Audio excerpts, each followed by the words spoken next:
నమస్కారం. సిక్కోల హృదయ స్పందన న్యూస్కి స్వాగతం. నేను మీ సంతోష్. ముందుగా ఈనాటి వార్తల్లోని వివరాలు ఇలా ఉన్నాయి. శ్రీకాకుళం 2 టౌన్ పోలీస్ స్టేషన్కు ఎదురుగా ఉన్న ప్రసిద్ధ కోట ఆంజనేయ స్వామి ఆలయంలో మంగళవారం హనుమాన్ జయంతి సందర్భంగా ప్రత్యేక పూజలు అర్చకులు నిర్వహించారు. ఉదయం నుంచే ఆలయానికి భక్తులు భారీ సంఖ్యలో తరలివచ్చి స్వామివారిని దర్శించుకుని ప్రత్యేక అర్చనలు నిర్వహించారు.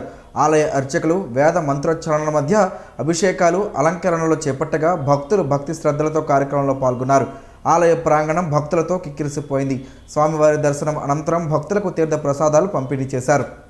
శ్రీ కోటాంజనేయ స్వామి చాలా పురాతనమైన దేవాలయం. ఈ త్రవ్వకాల్లోన ఈ ఆంజనేయ స్వామి విగ్రహం ఒక 5 కాపర శాసనాలు ఈ కళింగ రాజులకి ఇలవేల్పు అని ఆ శాసనాలలో ఉంది. ఆ 5 కాపర శాసనాల్లో ఒక కాపర శాసనం మిస్ అయిపోయింది. మిగతా 4 కాపర శాస్త్రాలు మెడ్రాస్ మ్యూజియంకి గిఫ్ట్గా ఇచ్చారు. చాలా పురాతనమైనటువంటి దేవాలయం కోట ఆంజనేయ స్వామి. ఇక్కడ కోట గోడకు ఆనుకొని ఉండేటువంటి విగ్రహం అది. 5 కాపర శాసనాలు, ఒక ఐరన్ రాడ్డు, 7 గోలు పెంకాలతో ఆ విగ్రహం దొరికింది. ఎక్కడైతే దొరికిందో అక్కడే స్థాపన చేశారు. పురాతనమైనటువంటి టౌన్ పుట్టకపూర్వం నుంచి ఇక్కడ ఉండేటువంటి దేవాలయం ఇది. అంచేతను దీనికి ఆనుకునేటువంటిది 182/205 సబ్ డివిజన్ నెంబరు 95 సెంట్లు.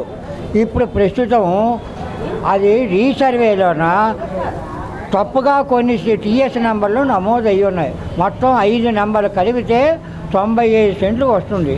200 దేవుడు సంబంధించినటువంటిది చాలా పురాతనమైనటువంటి దేవుడు, చాలా మహిమాన్వితమైనటువంటి టెంపుల్ ఇది. అనుకున్న కోరికలన్నీ సిద్ధిస్తుంది. ఇవాళ పూర్వభాద్ర నక్షత్రం, జన్మ నక్షత్రం. వైశాఖ మాసే కృష్ణపక్షే దశమ్యాం మందవాసరే పూర్వభాద్ర ప్రభూతాయ ఆంజనేయాయ మంగళం.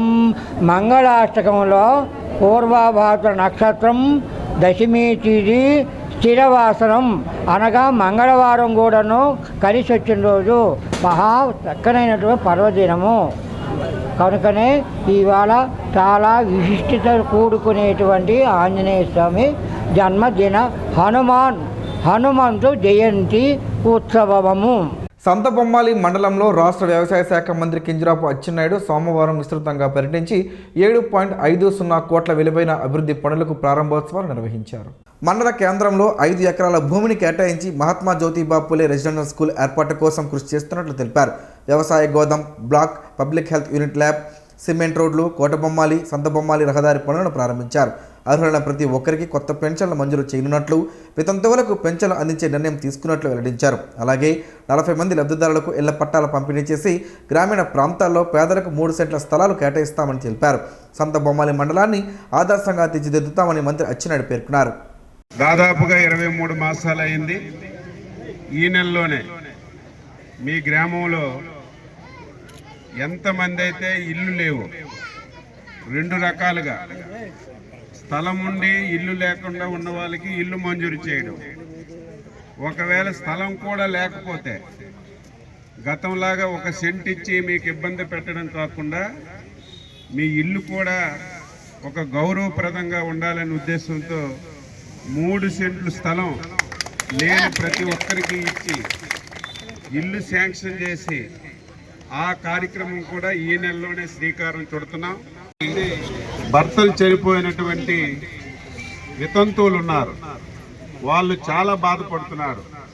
అందుకే ముఖ్యమంత్రి గారు ఒక నిర్ణయం తీసుకున్నారు.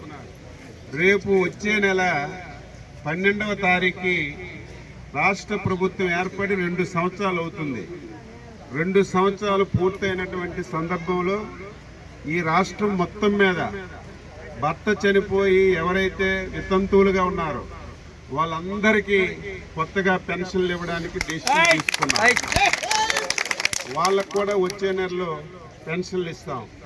అదేవిధంగా విడతలకు ఇంకా వృద్ధాప్య పెన్షన్లు అర్హత ఉన్నటువంటి ప్రతి ఒక్కరికి ఇచ్చే కార్యక్రమం చేస్తున్నాం.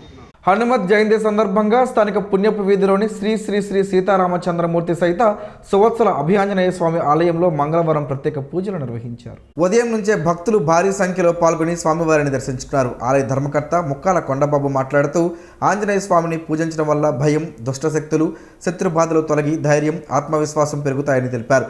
ఓం నమో భగవతే హనుమతే నమః మంత్రాన్ని నిత్యం జపించడం వల్ల కష్టాలు తొలగుతాయని భక్తులు విశ్వాసమన్నారు. ఉత్సవాల్లో భాగంగా 108 కలశాలతో అభిషేకాలు నిర్వహించి 1,08,000 తమలపాకులతో ప్రత్యేక పూజలు చేపట్టారు. పూజలో పాల్గొన్న మహిళలకు లడ్డూలు, నిమ్మకాయలు, జెండా, సింధూరం, తులసి దళాలు, తమలపాకులు ఉచితంగా పంపిణీ చేశారు.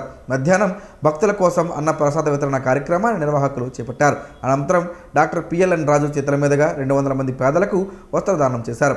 సాయంత్రం హరే రామ హరే కృష్ణ, రాధాకృష్ణ పర్లాకుడి బృందాల ఆధ్వర్యంలో జెండాలు, కోలాటాలు, స్వామివారి ఊరేగింపు నిర్వహించనున్నట్లు ఆలయ ధర్మకర్త తెలిపారు. నాగావళి నదిలో ప్రవహిస్తున్న మురికి నీరే నగర ప్రజలకు తాగునీరా అని సిపిఎం పార్టీ జిల్లా కార్యదర్శి డి గోవిందరావు, కార్యదర్శి వర్గ సభ్యులు కోనారి మోహన్ రావు, పి తేజేశ్వరరావు ప్రభుత్వాన్ని ప్రశ్నించారు. మంగళవారం నాగావళి నది జల కాలుష్యాన్ని నివారించాలని, ప్రజల ఆరోగ్యం పరిరక్షించాలని కోరుతూ సిపిఎం పార్టీ ఆధ్వర్యంలో మున్సిపల్ కార్యాలయం వద్ద క్లాప్స్ ధర్నా నిర్వహించారు. ఈ సందర్భంగా వారు మాట్లాడుతూ శ్రీకాకుళం నగరంలో అండర్ గ్రౌండ్ డ్రైనేజ్ సిస్టమ్ ఏర్పాటు చేసి నగరంలోని మురికి నీరును శుద్ధి చేసి పైప్ లైన్ ద్వారా సముద్రానికి పంపించడానికి ఎందుకు నిధులు కేటాయించడం లేదని కేంద్ర మంత్రి కింజరాపు రామ్మోహన్ నాయుడుని వారు ప్రశ్నించారు. నగరవాసులకి ప్రకృతి సిద్ధంగా వచ్చిన మంచినీరు కూడా అందజేయలేరా అని ఎద్దేవా చేశారు. ఇదేనా మీరు ప్రజలకు చేస్తున్న అభివృద్ధి అని ప్రశ్నించారు. నాగావళి నది కాలుష్యంతో నది జలాలు ఎందుకు విధ్వంసానికి కోరుకుంటున్నారని ప్రభుత్వాన్ని ప్రశ్నించారు. నగరంలో మురుగునీరు నదిలో 11 చోట్ల కలుస్తుందని, అదేవిధంగా హాస్పిటల్ వ్యర్థాలు, సెప్టిక్ ట్యాంక్ వ్యర్థాలు నదిలో కలిసి నీరు విషతుల్యం అవడంతో ఆ నీరు తాగి ప్రజలు నిరంతరం అనారోగ్యం పాలు అవుతున్నారని, ఇటీవల కాలంలోనే ప్రబలిన డైరియా ఒక మచ్చు తొనకని అన్నారు.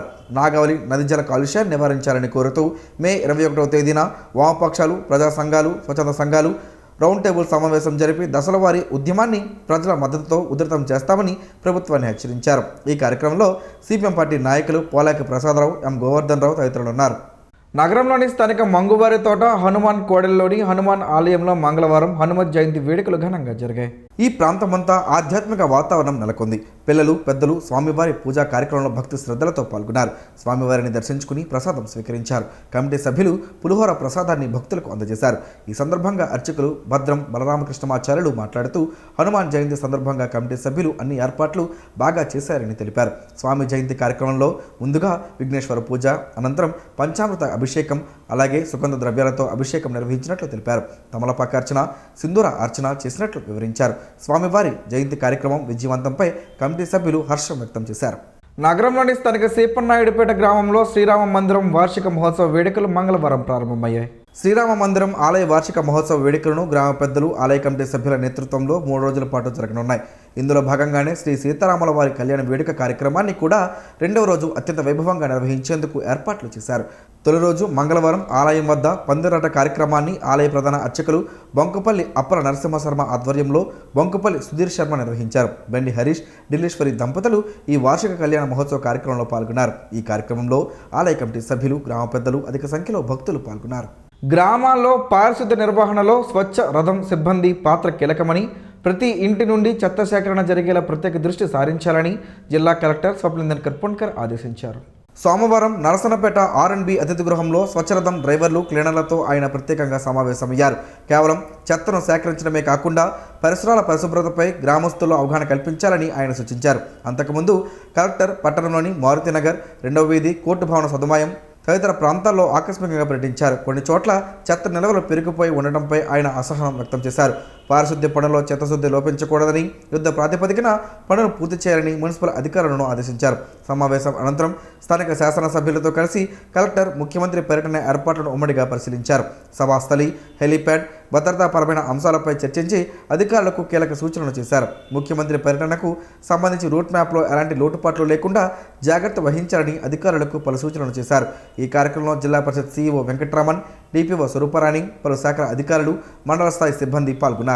ఆమదలవలస ఎమ్మెల్యే కోన రవికుమార్ కుటుంబం అక్రమ లేఅవుట్కు ఉపాధి హామీ నిధులతో రోడ్లు వేయించారని ఆమదలవలస నియోజకవర్గం వైసీపీ సమన్వయకర్త చింతాడ రవికుమార్ ఆరోపించారు. శ్రీకాకుళం జిల్లా వైఎస్ఆర్ కాంగ్రెస్ పార్టీ కార్యాలయంలో మంగళవారం నిర్వహించిన మీడియా సమావేశంలో ఎమ్మెల్యే కోన రవికుమార్పై పలు ఆరోపణలు చేశారు.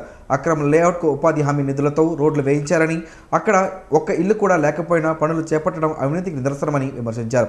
బావాజీ మఠం, సదావర్తి భూముల విషయంలో అక్రమాలు జరుగుతున్నాయని ఆరోపించారు. చారిటీ, సదావర్తి భూములను 22A నిషేధిత జాబితాలు ఉంచినా వాటిని అమ్మకానికి పెట్టారని అన్నారు. పొందూరు మండలంలో అక్రమ క్వారీ తవ్వకాలు జరుగుతున్నాయని పేర్కొన్నారు. సమావేశంలో పార్టీ నాయకులు తదితరులు ఉన్నారు. నగరంలోని విశాఖ బి కాలనీలో ఉన్న షిరిడి సాయిబాబా మందిరంలో హనుమత్ జయంతి వేడుకలు మంగళవారం ఘనంగా జరిగాయి. ఆలయ ప్రధాన అర్చకులు రేజేటి శ్రీనివాసాచార్యుల ఆధ్వర్యంలో ప్రత్యేక పూజలు జరిగాయి. ఈ సందర్భంగా walkers international district 102 coordinator Konkena Muralidhar Hanuman మాలధారణలో ఆంజనేయుని విగ్రహానికి విశేష పూజలు, అభిషేకాలు చేశారు. అనంతరం ఆయన మాట్లాడుతూ అచంచల భక్తికి, అద్వితీయ శక్తికి తార్కాణం ఆంజనేయ స్వామి అని పేర్కొన్నారు. వినయానికి, అభయానికి నిలువుటద్దం ఆ పవనసుతుడని అబ్బురపరిచే ఆయన గుణగణాలు మానవాళికి మార్గదర్శకాలన్నారు. రామబంటు తత్వం అద్భుతం, ఆదర్శప్రాయమని తెలిపారు. ఎలాంటి కష్ట సమయంలోనైనా కుంగిపోకుండా తగిన మార్గాన్ని వెతకడం హనుమంతుని నైజమన్నారు. అనంతరం మధ్యాహ్నం నిర్వహించిన అన్నప్రసాద వితరణ కార్యక్రమంలో పెద్ద ఎత్తున భక్తులు పాల్గొని అన్నప్రసాదాన్ని స్వీకరించారు. ఉత్తరప్రదేశ్ నోయిడా కార్మికులపై ప్రభుత్వం నిర్బంధం ఆపాలని, కార్మికులందరికీ కనీస వేతనం 26,000 రూపాయలు అమలు చేయాలని సిఐటియు రాష్ట్ర కార్యదర్శి పి తేజేశ్వరరావు, ఏఐటియుసి జిల్లా ప్రధాన కార్యదర్శి టి తిరుపతిరావు, ఐఎఫ్టియు జిల్లా నాయకులు ఎన్ కృష్ణవేణి డిమాండ్ చేశారు.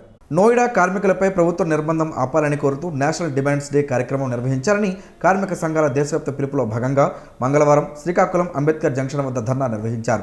ఈ సందర్భంగా వారు మాట్లాడుతూ కేంద్ర ప్రభుత్వం 5 రాష్ట్రాల ఎన్నికల అనంతరం భారతదేశ కార్మికులను మరింత దోపిడీ చేసేందుకు పెట్టుబడిదారులకు అవకాశం కల్పిస్తూ లేబర్ కోడ్స్ నిబంధనలను నోటిఫై చేసిందన్నారు. గతంలో కూడా బీహార్ ఎన్నికల అనంతరం 2025 నవంబర్ 21 లేబర్ కోడ్స్ అమలుకు నోటిఫికేషన్ విడుదల చేసిందని, వీటికి వ్యతిరేకంగా కార్మిక వర్గం పోరాటం చేసిందని అన్నారు. ఈ నిబంధనలను 2026 మే 9 నుంచి అమలు చేయాలని నిర్ణయం చేసిందని, లేబర్ కోడ్స్ అయితే కార్మికులు తీవ్రంగా నష్టపోతారని, తమ హక్కులు కోల్పోతారని ఆవేదన వ్యక్తం చేశారు. కార్మికుల సమస్యలను ప్రభుత్వం పరిష్కరించుకుంటే ఉద్యమాన్ని ఉధృతం చేస్తామని హెచ్చరించారు. ఈ కార్యక్రమంలో అఖిలపక్ష కార్మిక సంఘాల నాయకులు అల్లు సత్యనారాయణ, ఎం గోవర్ధన్ రావు తదితరులు పాల్గొన్నారు. వైద్య రంగంలో నర్సుల నిస్వార్థ సేవలు అమూల్యమని డాక్టర్ పైడి సింధూర కొనియాడారు. బ్రహ్మకుమారీస్ ఆధ్వర్యంలో అంతర్జాతీయ నర్సుల దినోత్సవం ఘనంగా నిర్వహించారు. స్థానిక బొగ్గు సరోజిని హాస్పిటల్, సింధూర హాస్పిటల్లో జరిగిన కార్యక్రమంలో వైద్యుల తరువాత అత్యంత ముఖ్యమైన నర్సుల సేవలను డాక్టర్ పైడి సింధూర కొనియాడారు. ఈ సందర్భంగా నర్సులను సలవా కప్పి సత్కరించారు. నర్సులందరికీ శుభాకాంక్షలు తెలిపారు. ఈ కార్యక్రమంలో బొగ్గు సరోజిని హాస్పిటల్, సింధూర హాస్పిటల్ నర్సులు, సహాయకులు, సిబ్బంది, బ్రహ్మకుమారి సభ్యుల బృందం తదితరులు పాల్గొన్నారు. పాత శ్రీకాకుళం కలెక్టర్ బంగ్లా సమీపంలో గల పంచముఖ ఆంజనేయ స్వామి వారి ఆలయంలో ఈరోజు హనుమాన్ జయంతి వేడుకలు ఘనంగా జరిగాయి. పెద్ద ఎత్తున భక్తులు స్వామివారిని దర్శించుకుని తీర్థ ప్రసాదాలను స్వీకరించారు.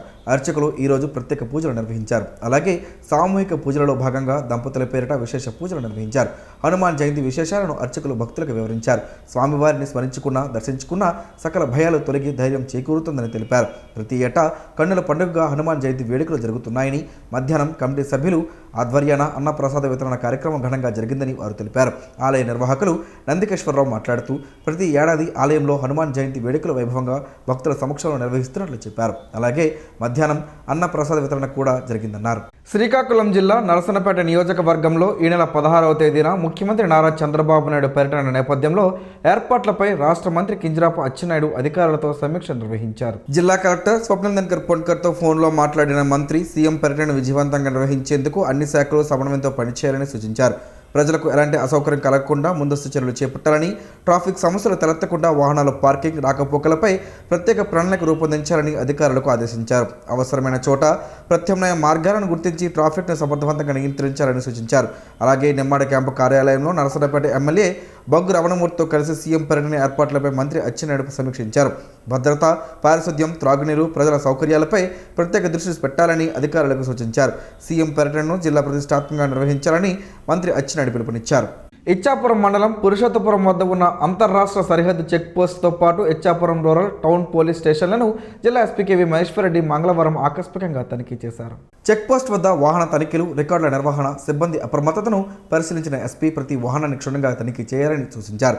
గంజాయి, నిషేధిత పదార్థాలు, అక్రమ వస్తువుల రవాణాపై కట్టుదిట్టమైన చర్యలు తీసుకోవాలని ఆదేశించారు. అనంతరం రూరల్, టౌన్ పోలీస్ స్టేషన్లను సందర్శించి పరిశుభ్రత, కేసుల దర్యాప్తు, రికార్డుల నిర్వహణపై సమీక్ష నిర్వహించారు. రౌడీ షీటర్లపై నిరంతర కౌన్సిలింగ్ చేయాలని, అసాంఘిక కార్యకలాపాలపై సమాచారం సేకరించి వెంటనే చర్యలు తీసుకోవాలని అధికారులకు సూచించారు.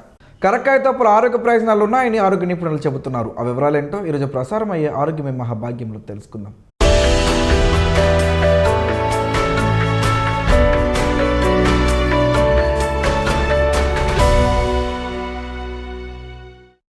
కరక్కాయలో చలువ చేసే గుణం ఉందని ఆరోగ్య నిపుణులు చెబుతున్నారు. పైత్యాన్ని హరిస్తుందని, దగ్గుతో బాధపడేవారు కరక్కాయ బొగ్గను ఉంచుకుంటే ఉపశమనం కలుగుతుంది. కరక్కాయ ముక్కలను నీళ్లలో నానబెట్టి ఆ నీటిని తాగితే గుండెకు బలం చేకూరుతుంది. వాంతులు అవుతున్నప్పుడు కరక్కాయ పొడిని మంచినీళ్ళలో తీసుకుంటే వాంతులు తగ్గుతాయి. ఇది మలబద్ధకాన్ని నివారిస్తుంది, వాతాన్ని వారిస్తుంది. కరక్కాయను అరగదీసి ఆ గంధాన్ని నుదుట పట్టిస్తే తలనొప్పి, కళ్ళు మంటలు తగ్గుతాయి. కరక్కాయ పొడిలో మెత్తని ఉప్పు చేర్చి పండ్లు తోముకుంటే చిగ్గులు గట్టిపడి పంటి వ్యాధులు రావు. పిప్పి పన్ను పోటు తగ్గుతుంది.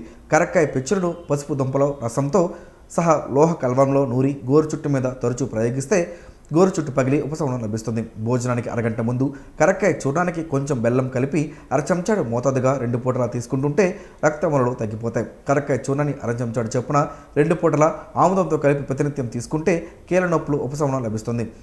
కరక్కాయ చూర్ణం 2 భాగాలకు వేయించిన పిప్పల చూర్ణం 1 భాగం కలిపి మోతాదుకు పావు చెంచాడు చూర్ణం తేనెతో కలిపి ప్రతి 4 గంటలకు ఒకసారి చొప్పున నాకిస్తూ ఉంటే కోరింత దగ్గు తగ్గిపోతుంది. కరక్కాయ చూర్ణాన్ని మోతాదుకు 3 గ్రాములు తేనెతో కలిపి ప్రతిరోజు 2 పూటల ఇస్తూ నూనెలు, కారం, పులుపు, మసాలాలు వంటివి తగ్గించి చప్పిడి పద్యం చేయిస్తే 1-2 వారాల్లో కామెర్లు తగ్గుతాయి. కరక్కాయ పెచ్చులను, మామిడి జీడిలోని పలుకులను సమభాగాలు గ్రహించి పాలతో సహా నూరి తలకు ప్రయోగిస్తే చుండ్రు ఎంత తీవ్రంగా ఉన్నప్పటికీ ఫలితం కనిపిస్తుంది.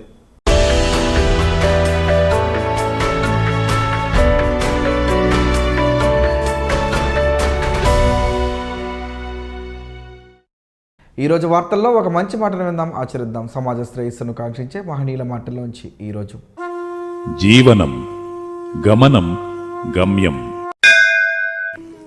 ఋషి చింతన. మౌనం సమ్మతిని ఇస్తుంది, త్యాగం ముక్తిని ఇస్తుంది. జంతువులు తమ చూపులోనే వాటి భాష వ్యక్తీకరింపబడుతుంది. చెట్లు తమ పరిసరాలలోనే తమ శక్తిని నింపబడతాయి. ఋషులు తమ ఏకాంతములోనే చైతన్యమును అనుభూతిపరచగలరు. ఓం శ్రీ గాయత్ర్యై నమః. స్పందన ప్రేక్షకుల కోసం స్పందన న్యూస్ని ఇప్పుడు యూట్యూబ్లో అందుబాటులో ఉంచడమైంది. ఎస్డివి స్పేస్ స్పందన అని టైప్ చేసి వీక్షకులు తమ అనుకూలమైన సమయంలో న్యూస్ని వీక్షించగలరు. ఈ వార్తలు ఇంతటితో సమాప్తం. మరలా ప్రసారం అయ్యే స్పందన న్యూస్లో కలుసుకుందాం. అంతవరకు సెలవు. నమస్కారం. మీ మాటే మా బాట.